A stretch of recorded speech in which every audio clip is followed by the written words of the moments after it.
In this video, we'll be demonstrating a simulated vaginal hysterectomy. This pelvic model was developed from a prompt shoulder dystocia trainer and reusable and disposable materials to train OB/GYN residents on how to do vaginal hysterectomies.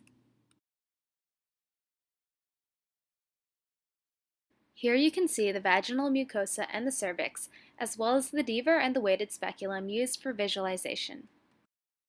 Start by grasping the cervix with tenacula.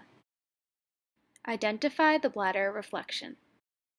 Incise the vaginal mucosa over the anterior cervix between the cervix and the vaginal fornix. Dissect the vaginal mucosa from the cervix circumferentially.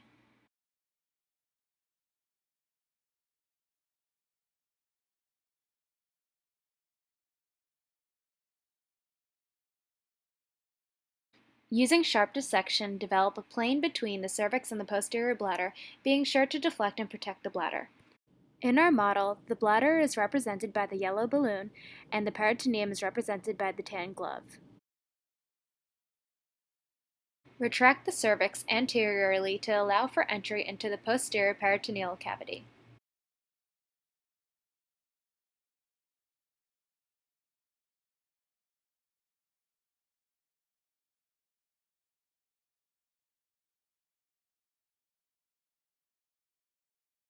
Clamp, transect, and suture ligate pedicles using the Heaney clamp.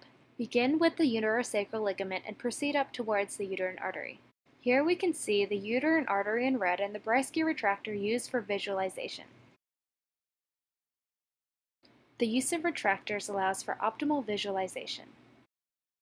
Transfixion of the uterosacral ligament to the vaginal cuff may provide extra support.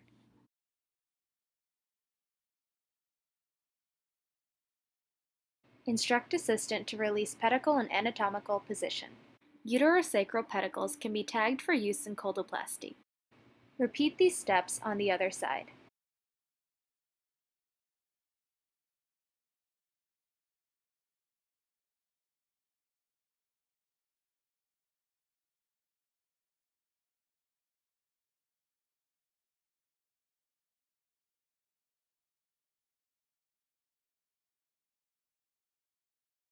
Continue progressive clamping of the broad ligament from the uterosacrals up to the uterovarian pedicles.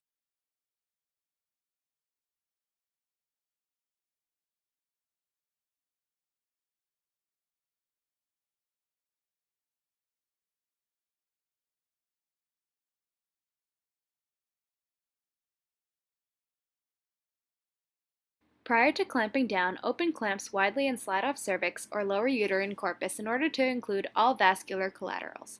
Cardinal ligaments can be transected and ligated extraperitoneally if peritoneal entry is not accomplished.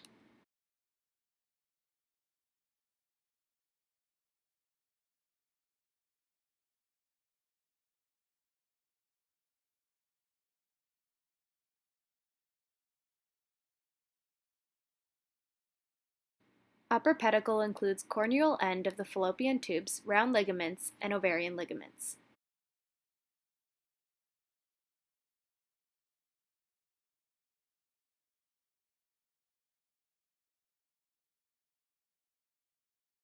Upper pedicles are usually clamped together. Only remove the uterus once all ligaments and vessels are ligated and secured. Double ligate the upper pedicles with a free tie followed by a suture ligature.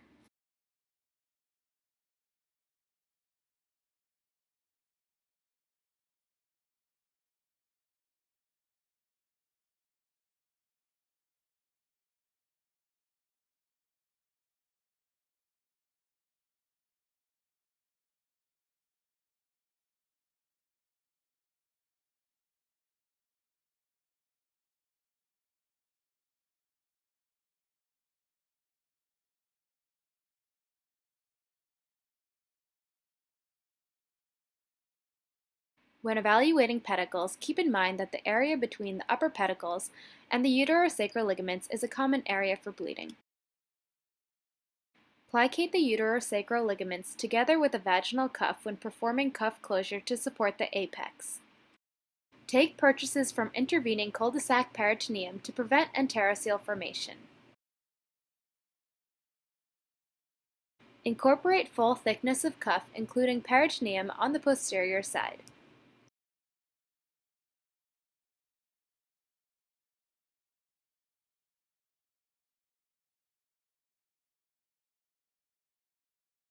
Cuff closure can be performed in either transverse or vertical fashion. In this case, it is being performed transversely.